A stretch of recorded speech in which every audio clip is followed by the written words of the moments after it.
Boa noite, querido irmão, querida irmã, Igreja Batista Vida Nova. Boa noite a você, querido amigo que nos assiste na noite de hoje.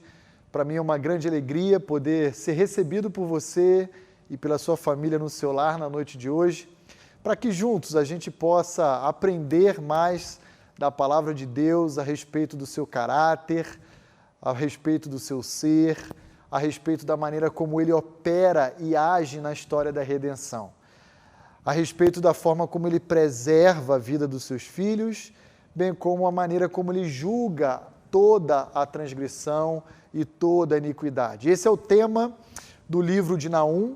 Nós começamos a nossa série de mensagens intitulada Refúgio em Meio ao Caos no domingo passado. Você deve estar nos acompanhando e deve se recordar disso. E na noite de hoje nós gostaríamos de dar continuidade a essa reflexão no livro do profeta Naum. Um livro muito curto, um livro bem pequeno, com apenas 3 capítulos, mas ao mesmo tempo um livro muito rico e abundante de explicações e orientações a respeito da maneira como Deus lida com a raça humana. E nesse sentido, nós vamos continuar olhando para o capítulo 1 do livro de Naum. Mas antes de abrirmos a nossa Bíblia e nós lermos a passagem que irá direcionar a nossa reflexão na noite de hoje, que são os versos 4 a 8 do capítulo 1 do livro de Naum, eu gostaria de compartilhar com você um pouquinho a respeito das minhas lembranças do início de adolescência. Quando eu estava migrando aí da fase infantil para a fase de adolescência, eu acabei me fascinando um período da minha vida por filmes considerados no gênero de terror, filmes de terror. Eu comecei a ficar fascinado por alguns títulos que saíam, no cinema, e eu segui uma sequência de uma série intitulada A Hora do Pesadelo. Não sei se você se recorda da sequência desses filmes, mas são 7 ao todos. A Hora do Pesadelo, ou no título original, Pesadelo na Rua Elms. E foi um sucesso de bilheteria na época. E você se recorda dessa sequência de filmes, ou pelo menos tenha assistido algum deles, há de lembrar comigo que toda a tônica daqueles filmes diz respeito a um pesadelo que se estendia na vida da juventude para a vida real. Ou seja, se algum jovem ele experimentava ao longo da sua noite de sono um pesadelo e se encontrava com o protagonista daquela série, chamado Fred Krueger, ele corria sério risco de morte, podendo não mais acordar. E isso, então, perturbava a juventude ali da Rua Elm. O que acontece, que nós iremos olhar hoje na palavra de Deus, é que Deus há de trazer um verdadeiro tormento, um verdadeiro pesadelo para o povo assírio.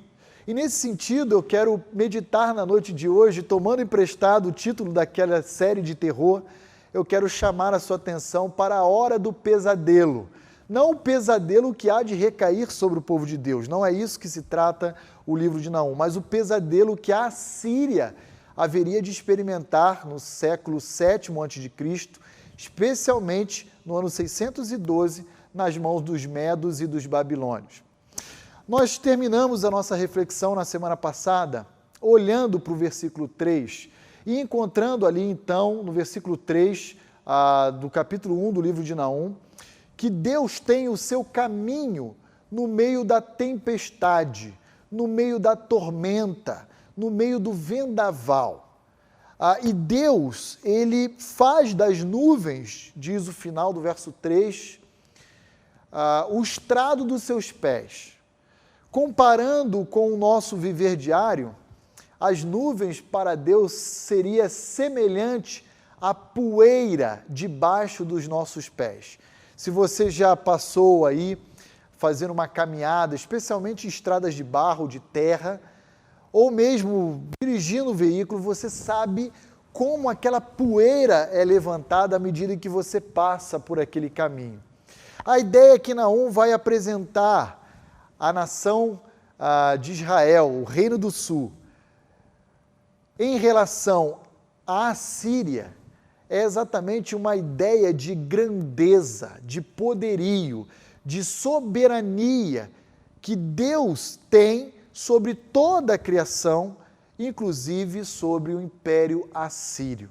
E nesse sentido, eu queria convidar você a abrir comigo a sua Bíblia, então, agora sim, olhando para os versos 4 a 8 de Naum, capítulo 1, e você pode pedir aí ao seu filho, a sua filha na sua casa, para desenhar aí um retrato, né, por meio do papel, do lápis de cor, aí, da canetinha, de Deus punindo os inimigos de Israel. Pode botar assim no desenho do seu filho. Peça a eles para Deus, para eles desenharem Deus aborrecido com a nação assíria. E no final, então, da reflexão, compartilhar conosco aí o desenho da sua criança, do seu filho, para que ele possa estar acompanhando essa reflexão conosco, tá bom? Então, olhe lá comigo os versos 4 a 8 e observe como Naum descreve Deus e o seu iminente juízo sobre a Síria a partir desses 4 versos. Diz assim: ele, se referindo a Deus, repreende o mar e o faz secar, e mingua todos os rios, desfalecem Bazã e o Carmelo, e a flor do Líbano se murcha. Os montes tremem perante ele, e os outeiros, ou as montanhas, se derretem, e a terra se levanta diante dele, sim, o mundo e todos os que nele habitam. Quem pode suportar a sua indignação? E quem subsistirá diante do furor da sua ira? A sua cólera se derrama como fogo, e as rochas são por ele demolidas. O Senhor é bom, é fortaleza no dia da angústia, e conhece os que nele se refugiam. Mas, com inundação transbordante, acabará de uma vez com o lugar desta cidade. Com trevas perseguirá o Senhor os seus inimigos. Como nós já mencionamos na semana passada, o retrato que Naum vai pintar a respeito de Deus não é um retrato que nós estamos muito familiarizados. Nós costumamos pensar mais em Deus e relacionar os nossos pensamentos a respeito de Deus aos atributos do amor, da graça, da misericórdia. E, em alguma medida, esses mesmos atributos vão aparecer no livro e na obra de Naum. Mas Naum vai enfatizar muito mais o aspecto da justiça de Deus, da sua santidade ofendida, da sua ira e da sua vingança sobre os seus adversários, do que propriamente esses atributos que nós estamos comumente familiarizados e conversamos entre nós. E quando nós olhamos os versos 4 e 5 do capítulo 1 do livro de Naum, o que salta aos nossos olhos é que a justiça retributiva de Deus pode ser percebida por meio da subversão da ordem criada. Em outras palavras, eu quero explicar a você que me assiste exatamente o que essa declaração tem a nos ensinar. Justiça retributiva nada mais é do que a penalidade pela prática da iniquidade. Justiça retributiva é sinônimo de punição, de castigo. É a retribuição que Deus vai oferecer a todo homem que pratica abertamente e destemidamente o pecado contra Deus. Essa é a maneira que Deus lida na história da redenção com o pecado do homem. E nesse sentido, o que o homem deve esperar da parte de Deus se ele praticar abertamente e em larga escala pecados de uma forma deliberada? A palavra de Deus nos ensina. A única coisa que o homem pode esperar da parte de Deus é a punição pelo seu próprio pecado. E quando nós olhamos os versos 4 e 5, nós vamos identificar então agora Naum dizendo que Deus, ele subverte a ordem criada para mostrar a sua autoridade e soberania sobre todo o universo, inclusive sobre a criação, sobre a natureza. E olha só o que ele diz: Deus repreende o mar, fazendo secar. Deus já havia feito isso lá no livro de Êxodo, mas de uma forma pacífica, para que o povo de Israel atravessasse o mar de juncos, ou a famosa expressão, a travessia do mar vermelho. Deus tem autoridade para fazer secar o mar. Também diz o verso 4 que ele tem autoridade para fazer minguar os rios. E ele fez isso ao longo da história da redenção. No livro de Josué, capítulo 3, dos versos 14 a 17, nós vamos encontrar exatamente Deus abrindo o rio Jordão para que a nação de Israel, juntamente com um grupo que carregava a Arca da Aliança, pudesse atravessar o rio Jordão e chegar ao outro lado com os seus pés totalmente enxutos.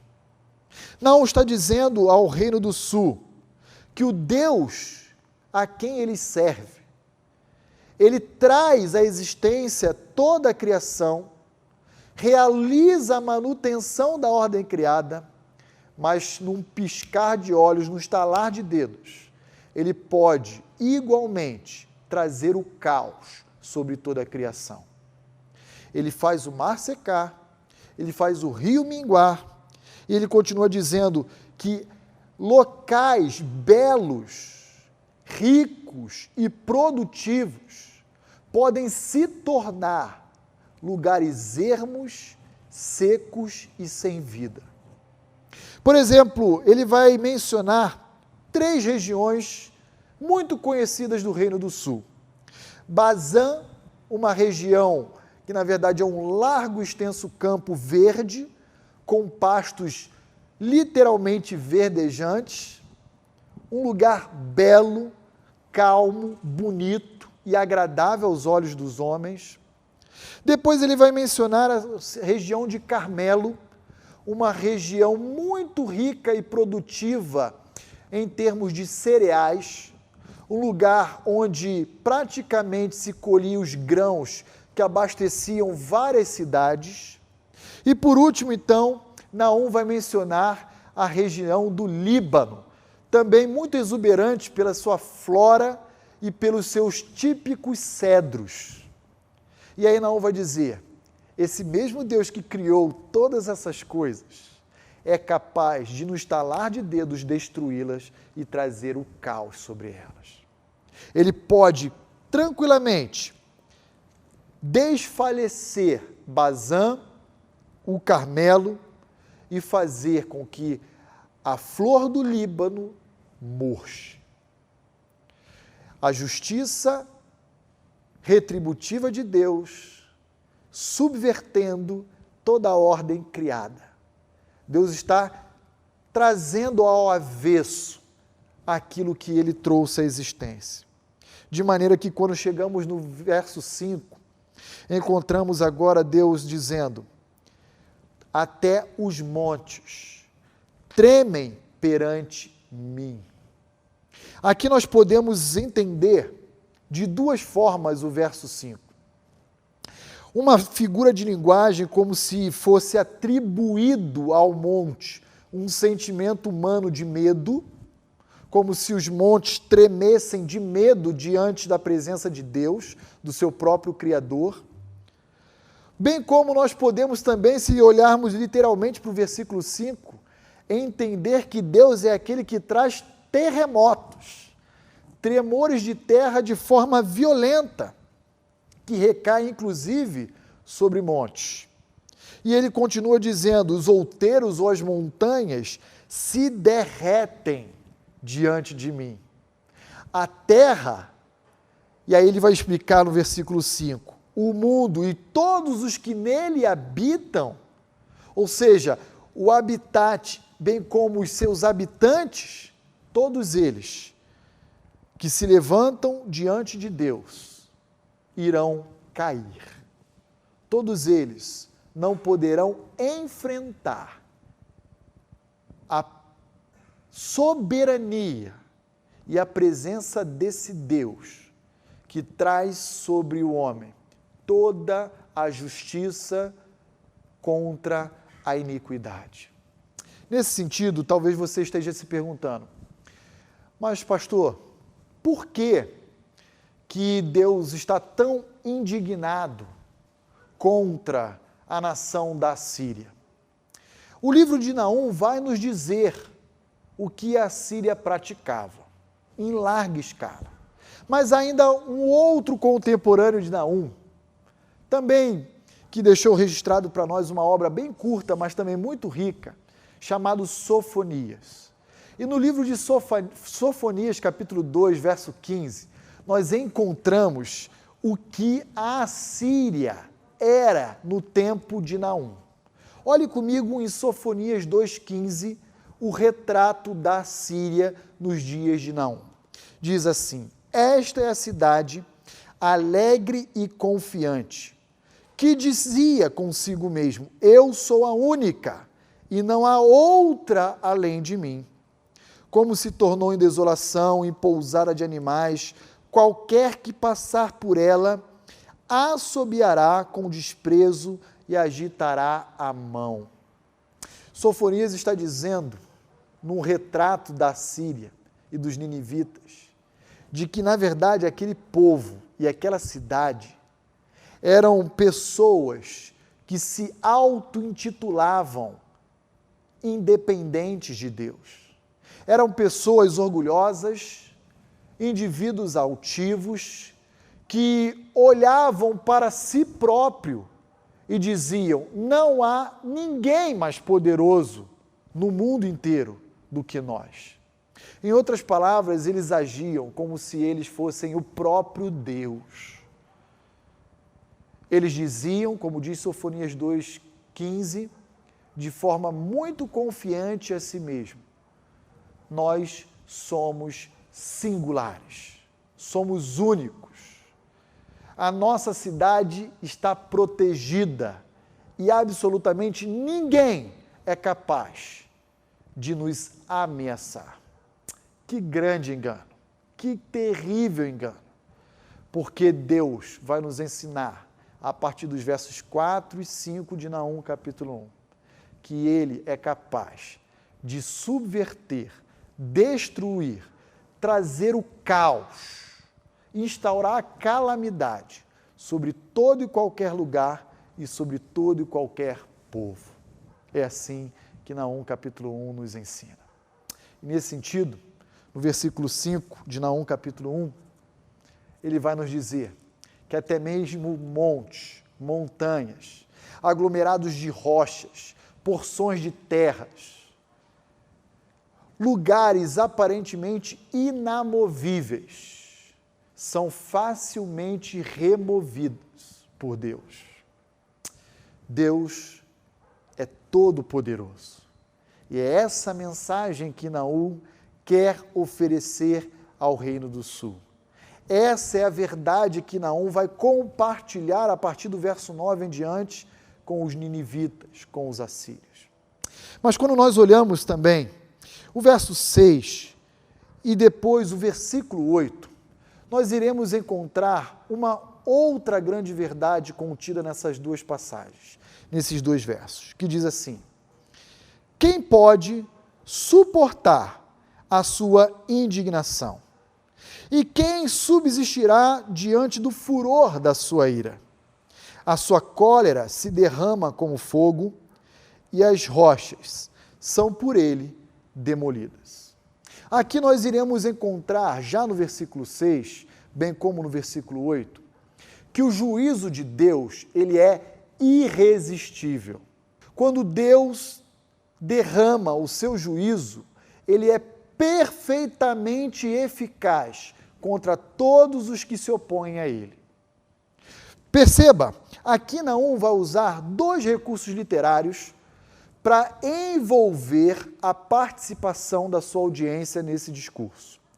Primeiro recurso que Naum vai utilizar é o que nós chamamos de paralelismo sinônimo. Naum vai utilizar aqui de expressões sinônimas para chamar a atenção da sua audiência. Ele vai usar a expressão indignação, furor, ira, cólera, para dizer que o juízo de Deus não pode ser resistido pelos seus adversários. Segundo recurso que Naum vai utilizar é o que nós chamamos de perguntas retóricas, que nada mais é do que perguntas que não exigem a nossa resposta necessariamente, porque elas já trazem em si próprias a resposta a cada uma delas, mas que exige daquele que ouve um posicionamento diante dessas perguntas, diante desses questionamentos. E aí então, Naum vai dizer, quem é capaz de suportar a indignação de Deus? Resposta, ninguém.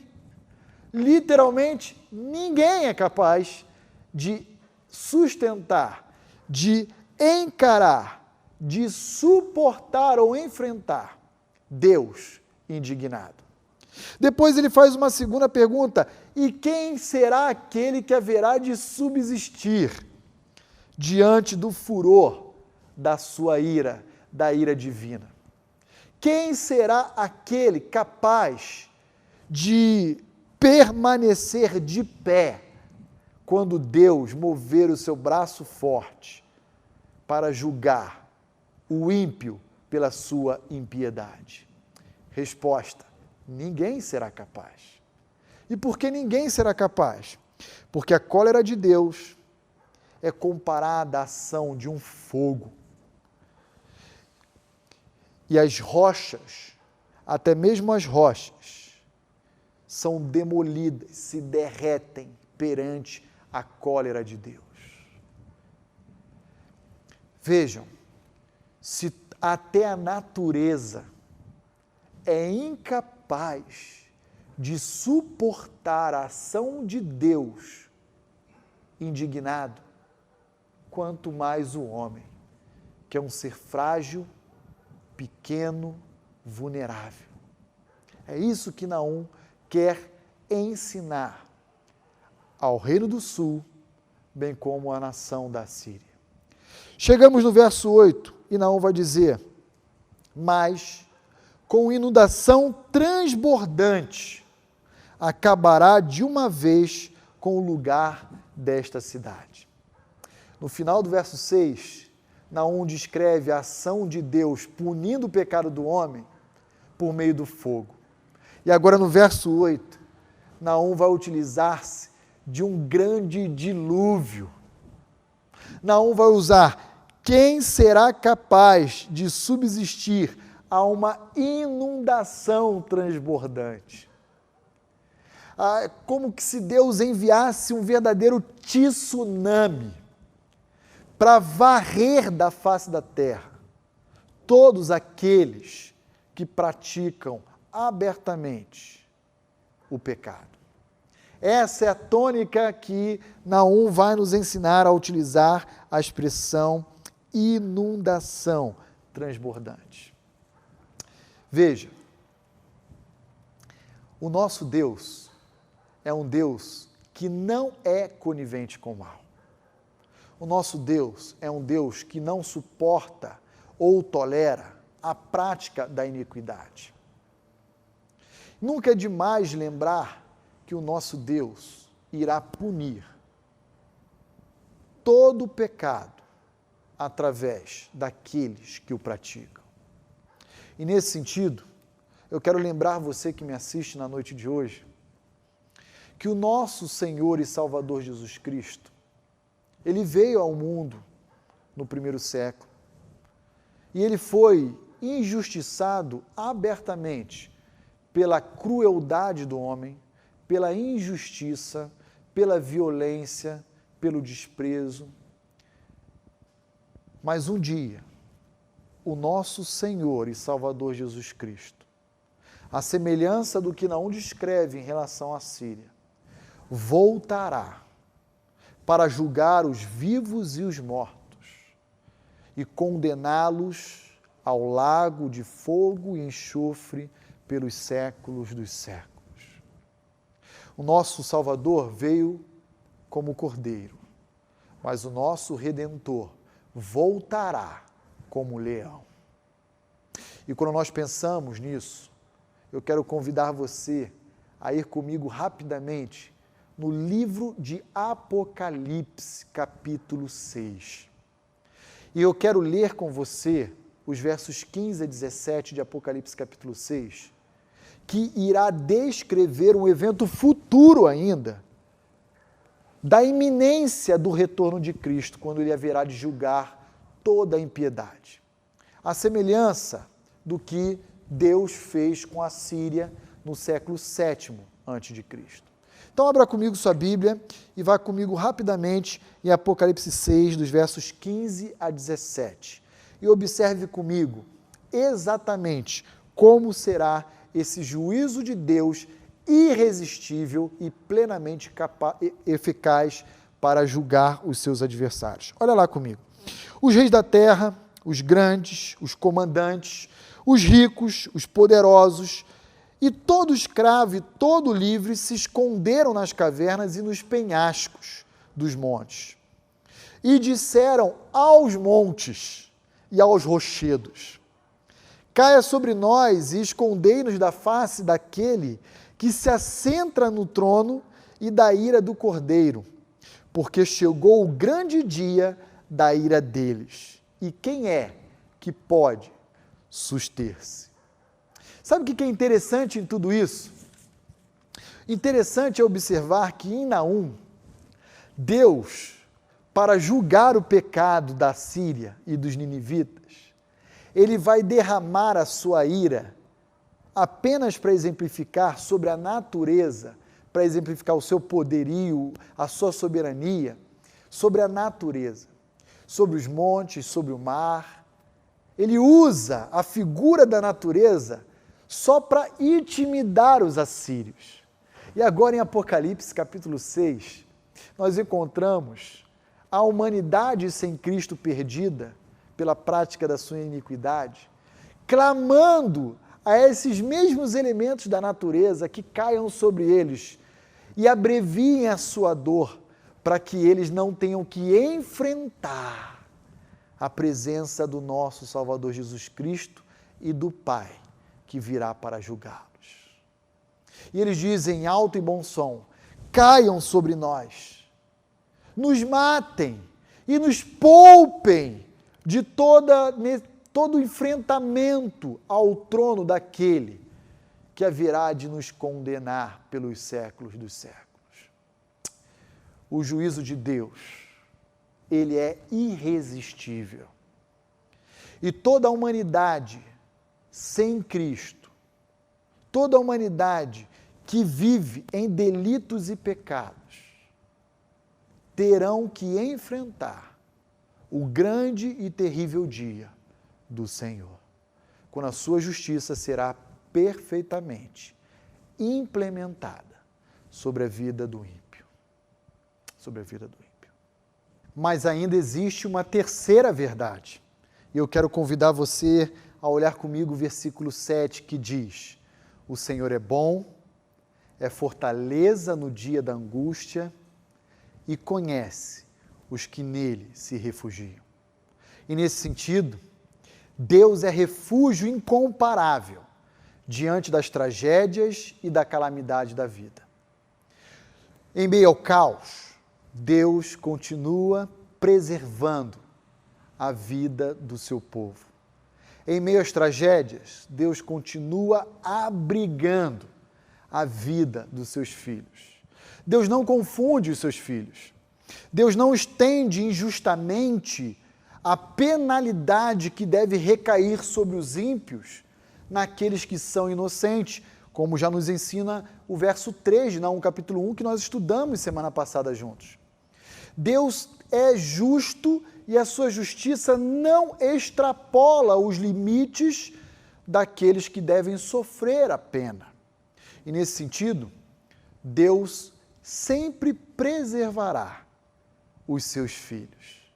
Porque Deus é bom, porque Deus é uma fortaleza no dia da angústia e porque Deus conhece todo aquele que nele se refugia. Foi assim com a história de Noé. Você deve conhecer o relato de Gênesis capítulo 6, porque a iniquidade se multiplicou no mundo, Deus falou, vou dar um basta. Mas Deus poupou Noé e a sua família. Porque Deus é bom, é fortaleza no dia da angústia e conhece os que nele se refugiam. Foi assim com a história de Ló. Você deve se recordar também no livro de Gênesis. Deus deu um basta às cidades de Sodoma e de Gomorra. Mas Deus tirou de lá, enviando anjos para tirar da cidade Ló e toda a sua família. E eles foram preservados, porque Deus é bom, é fortaleza no dia da angústia e conhece aqueles que nele se refugiam. Pois bem, o que dizer de José, que vendidos justamente pelos seus irmãos foram parar no Egito e lá, por anos, foi aprisionado, viveu como escravo, mas foi cuidado por Deus. Porque Deus é bom, é fortaleza no dia da angústia e conhece os que nele se refugiam. Poderíamos mencionar Davi, diante de Saul ou mesmo diante dos filisteus, amonitas, entre tantos outros povos. Poderíamos mencionar as nossas vidas, a minha e a sua, nesse momento de caos instaurado no mundo inteiro. Mas temos sido preservados por Deus, porque Deus é bom, é fortaleza no dia da angústia e conhece os que nele se refugiam. O que nós podemos aprender, então, a partir do verso 7? O fundamento de toda a segurança e cuidado que Deus nos oferece não é outro senão o seu caráter bom e protetor. E é porque Deus não muda que nós temos total confiabilidade de que nós sempre seremos preservados por Ele. Deus nunca haverá de confundir, de se equivocar, porque Ele é bom, Ele é protetor e Ele conhece os que nele se refugiam. Quero encerrar essa reflexão fazendo uma leitura rápida apenas do Salmo 127, versos 1 e 2, que tem tudo a ver com isso que nós acabamos de falar a respeito do cuidado, do refúgio em meio ao caos, que o nosso Deus é para mim e para você. Diz assim: se o Senhor não edificar a casa, em vão trabalham os que a edificam. Se o Senhor não guardar a cidade, em vão trabalha os sentinelas. Inútil vos será levantar de madrugada, repousar tarde, comer o pão que penosamente granjeastes. Mas aí o final do verso 2 nos diz: aos seus amados ele o dá enquanto dormem. Sabe por quê? Que enquanto eu e você estamos dormindo, Deus está cuidando de nós, porque Ele é bom, Ele é fortaleza no dia da angústia e Ele conhece todo aquele que nele se refugia. O nosso Deus não dorme, Ele trabalha, inclusive no turno da noite, em favor do seu povo. Toda a calamidade que Naum vai descrever é uma calamidade em favor do seu povo. É uma expressão de intervenção para que o Reino do Sul seja preservado, libertado do cerco da Síria, da aflição que eles lhe oprimiam e de toda fustigação que eles ofereciam sobre o Reino do Sul. nesse aspecto, quero concluir a nossa reflexão de hoje, trazendo à sua memória apenas 2 considerações de tudo aquilo que nós aprendemos à luz dos versos 4 a 8. A hora do pesadelo. A hora do pesadelo para os assírios, não para nós, que temos em Deus a nossa fortaleza, o nosso refúgio em meio ao caos. Primeira grande consideração, eu quero compartilhar com você é a seguinte: o juízo de Deus, ele é severo, mas há esperança para aqueles que nele se refugiam. No trato de Deus com o mal, Deus é extremamente severo e rigoroso. E ele deixou reservado um castigo para o ímpio, para todo aquele que desobedece e transgride a sua lei, que ofende o seu caráter. E esse castigo reservado, ele é assustador, tenebroso. Mas há um local seguro que a Bíblia nos ensina. Um local em que todos nós podemos nos abrigar, nos refugiar. E esse local não é outro, senão a cruz de Cristo, a cruz do Calvário. Quando eu e você nos escondemos nela, nós somos protegidos da ira e da fúria de Deus, porque ela não recai em nós, e sim na cruz de Cristo. E nesse sentido, o Evangelho de Cristo, as boas novas de Deus à humanidade, nos foi dado em face de uma mensagem terrível que antecede a própria mensagem do Evangelho. A mensagem de que Deus está irado contra toda a humanidade que se encontra em desobediência a Ele. E nesse aspecto, eu quero convidar você a se refugiar na cruz do Calvário. Sabe por quê? Porque a semelhança do que aconteceu com os ninivitas, ainda hoje todos aqueles que não se abrigam debaixo da cruz do Calvário sofrerão o furor do cálice da ira de Deus sobre eles. E a minha pergunta é: e você? Onde você está buscando refúgio, proteção? Eu espero que você busque todo o refúgio e toda a proteção na cruz do Calvário. Lembrando-se sempre que o juízo de Deus é irresistível e a aplicação dele é extremamente severa. Segunda grande consideração, o juízo de Deus também recai sobre os seus adversários diante dos olhos do seu próprio povo.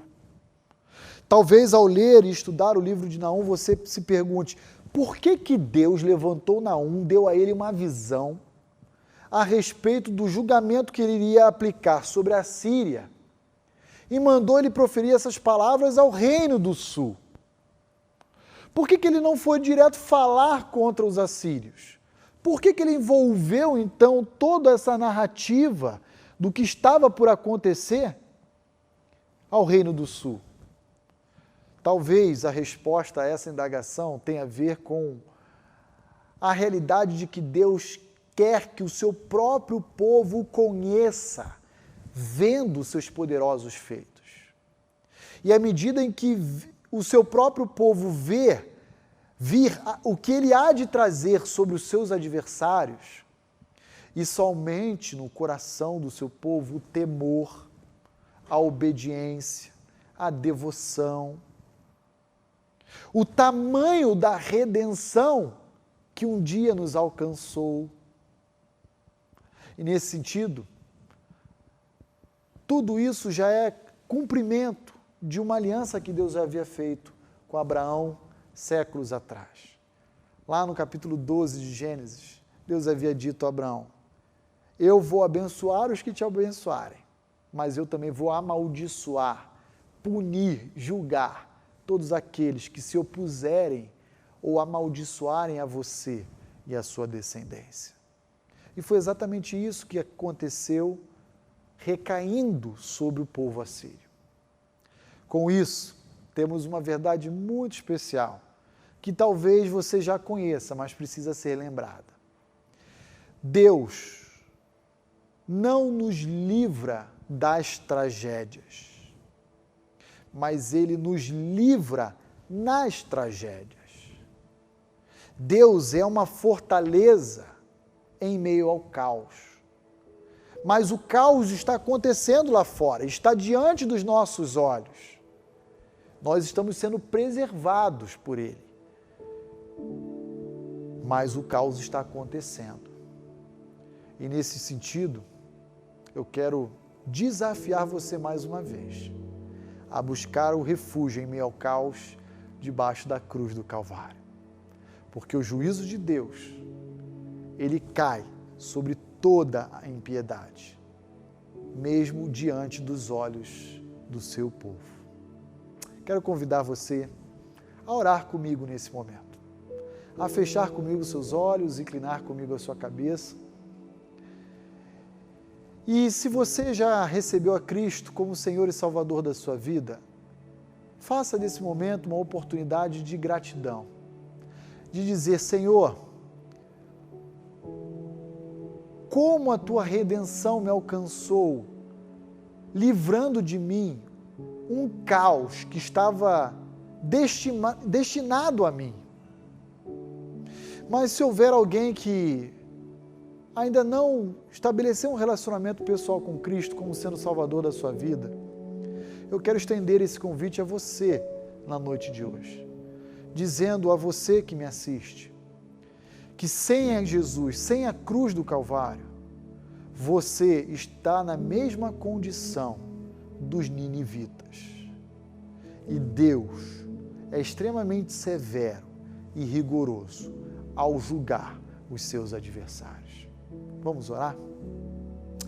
Senhor, muito obrigado por essa palavra que foi exposta na noite de hoje e que gera em nosso coração, ao mesmo tempo que temor e tremor, amor e admiração.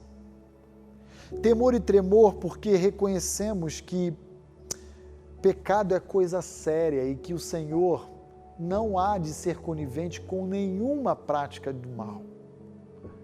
Mas amor e admiração e devoção ao Senhor, porque nós não merecíamos ter à nossa disposição esse refúgio, esse abrigo, esse local de segurança que o Senhor, por meio da cruz do Calvário, nos oferece. E o Senhor providenciou graciosamente esse local para nós e nos tornou membros da sua família. Muito obrigado, Senhor. Ó Deus, que essa verdade que foi estudada, analisada na noite de hoje, possa ser escrita em nossas vidas, mentes e corações, para que a gente nunca, absolutamente nunca, brinque com qualquer tipo ou aparência do mal. E ao mesmo tempo, possamos sempre nos regozijar com a vida eterna que em Cristo Jesus o Senhor nos ofereceu na cruz do Calvário. Obrigado a Deus, porque o Senhor é bom, é fortaleza no dia da angústia e conhece todo aquele que em Ti se refugia. E é no nome do nosso Salvador que oramos a Ti. Amém e amém. Querido amigo, querido irmão, querida Igreja Batista Vida Nova, Deus abençoe você, seu lar, sua família, dando a você e a sua família, àqueles que você ama, uma semana ricamente abençoada na presença dEle. Antes de nós encerrarmos, não esqueça de subir aí nas redes sociais a imagem aí, o retrato, a fotografia sua, da sua família, do desenho dos seus filhos, sobre tudo isso que acabamos de meditar. E vamos juntos encarar mais uma semana abrigado no refúgio que Deus nos oferece em meio ao caos. Que Deus os abençoe.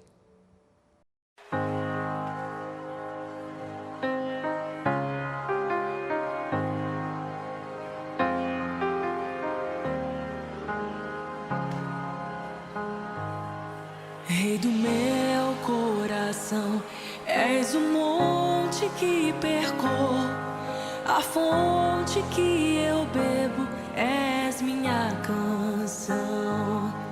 Rei do meu coração, és o meu esconderijo, o refúgio que preciso, és minha canção. Tu és bom, bom, oh, tu és bom, bom, oh, tu és bom, bom, oh, tu és bom, bom, oh,